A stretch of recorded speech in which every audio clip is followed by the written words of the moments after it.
The better way to do it is actually go into this from a catalog or product attribute perspective.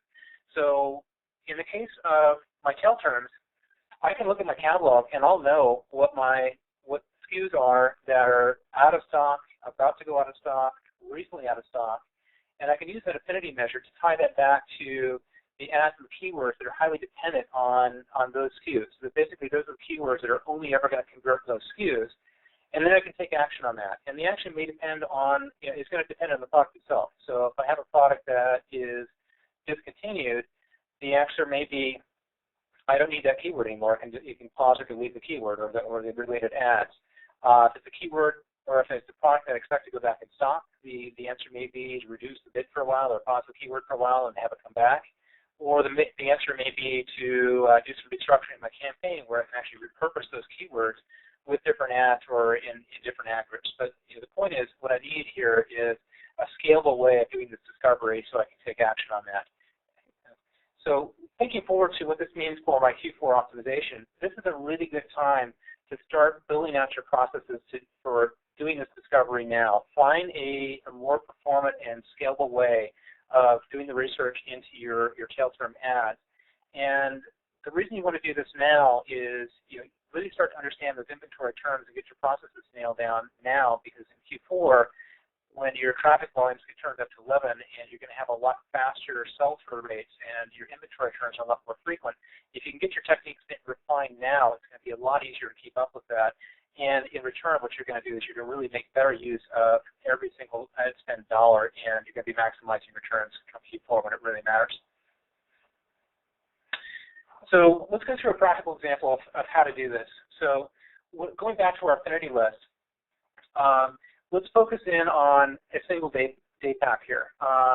And let's say that my North Face day pack is about to go out of stock. And I can see here I've got 3 terms that are selling that backpack. First term, that particular backpack only represents about 8.5% of its sales. It's a fairly general term in terms of North Face backpack. In that case, that keyword is probably fine. I could probably just leave that one alone. It may see a little bit of a dip once that backpack goes out of stock, but not enough to really worry about it. It will certainly be offset by the other backpacks it will sell. The middle one is kind of an interesting case where I actually have a Patagonia term that's selling a quarter of what it sells is actually this one particular backpack.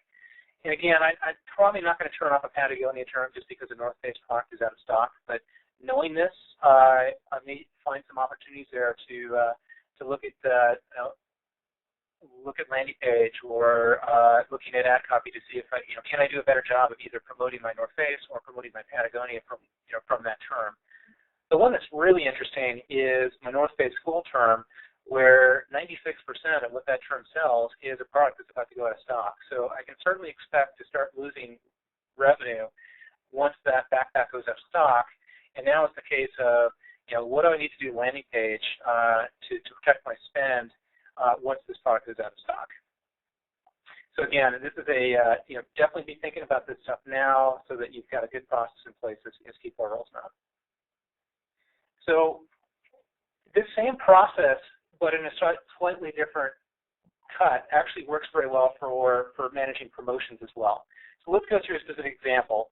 I've got my merchandising team has given me a list of 300 SKUs that we're going to be targeted for the next holiday promotion. So as a marketer, what I'm going to want to do is go ahead and create some new ads with the promo copy intended to sell these SKUs. I want to go ahead and set up new ads because if I already have existing ads in my campaign structure that are doing a good job selling these SKUs, I want to leave them alone. I don't want to change the copy on those to the promo copy because then I'm going to lose all that sales history and I'm going to have to rebuild it again after the promotion's over. So really the better way is find the best ad groups and drop in new promo copy ads to sell the SKUs that are in those ad groups. And the benefit of doing this right is if I find the right ad group, I'm going to find ad groups that have a high relevance to the SKUs I want to sell. That will give me a good quality score. I'm going to preserve the quality score of the keywords in those ad groups. And because of that, I'm actually going to see high impressions, high click-through rate at a low CPC. So it means that my promotions are going to be more performant at lower cost than if I drop my ad copy into less optimal ad groups. So let's go into a specific example here. I apologize for the art chart here, but what I did is I went through my campaign structure and I actually filtered it to look at just the elements, the keywords that have at one point sold one of the SKUs that are going to be part of my promotion. And then what I did is I rolled this all up to the ad group level, and then I put an affinity measure in there, which is basically that rightmost column. And what I'm measuring with this guy is how important are those SKUs, the SKUs in my promotion to the overall sales of the ad group. And it really ranges in importance all the way down from less than 0.5%, meaning not important at all the way up to around 74% or so, meaning they're quite important. And what this allows me is a really quick, really efficient way to quantitatively measure the right ad groups to put my promo copy. And the nice thing about this is I'm actually using quantitative measures, not subjective measures. So I'm not going through thinking about, well, given my campaign structure, these should be the right ad groups. These are, these are actually absolutely the right ad groups for your promo copy. And because I'm using data, it's a data-driven analysis, I actually may find some pleasant surprises in there that I would not have thought about using a subjective analysis. So again, it's a very fast way to do this. It's very effective. And thinking through what this means for your Q4 planning, really good time of year to actually start doing this analysis now. Start getting comfortable with using this affinity measure to match a set of SKUs to an ad group, because obviously you're going to be running a lot more promotions in Q4. This kind of analysis also allows you to change the kind of conversation you're going to have with your merchandising team, because ideally what you want to do is have a very proactive conversation with your merchandising team where that team knows to come to you as soon as possible and let you know about the SKUs are going on sale, so you can start creating that ad copy, get it up on the engine, get it approved, even if it's in a pause state, so your promotions become very turnkey, where I'm just flipping a status from pause to active rather than having to create the copy, wait for it to get approved, and push this stuff out more ad hoc. The other thing it allows me to do is I can be more proactive in what I communicate back to the merchandising team. So knowing that how my ad groups are selling SKUs, I can go back and say, look, I have a lot of demand for these SKUs that actually have pretty good margin. Maybe we can do something with promotion to better push out these SKUs. Or being able to identify things like, hey, I've got some hot products that had been out of stock, now they're back in stock. Maybe we want to make some buzz about this. And so for example, I've got boots that have been out of stock for weeks, now they're back in stock. What can I do about those? So being able to queue up those conversations can really help you as you go into the holiday season. So the final example I'll go through today is really around negotiation of call-up dollars. And the conversation you're going to have with your brands and manufacturers is really going to be, hey, if I were able to double down on my spend on my paid search campaigns, this is the number of additional units I believe I can sell of your products. And really, the process for this, if you're using your catalog data, is very similar to what we were talking about with Signet Promotions, where instead of filtering by particular SKUs, what I'm going to do is I'm going to filter by what keywords or ads have been selling particular brands or manufacturers, get to that list of keywords and look at the ones that have a very high affinity to those brands or manufacturers. Then start going in and taking a look at those keywords and looking at bid, looking at average position, looking at competition, looking at budget, and find those keywords that are budget constrained, and then go back and build the case. Look, if I were able to double down on my spend, this is what that would mean for the productivity of these keywords.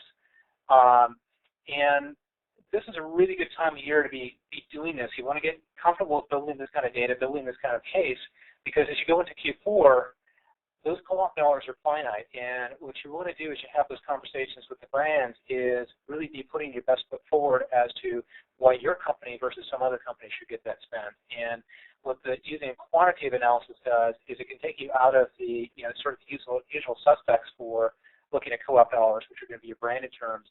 You may actually find there, in addition to your branded terms, there may be some category terms that are actually really effective at selling particular brands and only that brand, and you can bring that into the conversation as well and make a very compelling case. So let's kind of wrap up what we talked about. And this is all about how can I better leverage as a retailer, how can I better leverage my catalog data to drive my Q4 performance? So, first and foremost, if you're not doing it already, start looking at your gross profitability numbers, and importantly, baseline that data now and understand how much headroom you have to work with in each ad group as you start planning for those Q4 promotions you're going to be running. Start managing your tail terms using inventory data. It can help you maximize your spend, and you want to get those systems and processes down now so you're comfortable with them, they flow well, they're not spending, this can be once set up a fairly efficient thing to do, but getting it set up and working well can take some cycles. But the benefit of that is once I have this down, and now I have a very efficient way to keep up with all the inventory turn I'm going to see as we go into the prime of the Q4 holiday season. Also, be using that data and be working with your merchandising team on managing promotions. Find a good, scalable way of using this data to target ad groups, as well as work with that merchandising team to identify promotion opportunities. Make sure they're pushing that out, that data out to you as soon as you can, so you can take that promotional copy ahead of time, have it ready to go, so it makes those promotions as turnkey as possible to turn on and turn off. And then finally, build that case for the co-op dollars. It's a big opportunity, but it can be it's a competitive thing to go after, and make sure you're using all the data available to you and the best data available to you to build that case of why you should get the co-op dollars, not somebody else. So that's our tips for maximizing your Q4 performance. I thank you for listening, and at this point we'll open up for Q&A. Thanks, Bill. As a reminder, if you have any questions, you can pose the question using the chat feature on the console of your screen. And let's take a look here. First question comes from Joe. Joe asks, if COGS is not available as a metric to me, what do I do to manage GPROAS? So, Christine, this is Rick. I'll go ahead and take that one, if you don't mind. Perfect. So it happens quite frequently that a retailer is not able to get COGS at the SKU level, or isn't able to pass that data into a system like Merchant Retail that can ingest it. So at that point, what you really need to do is you really need to try and take your understanding of your business and use that to refine further down your goals.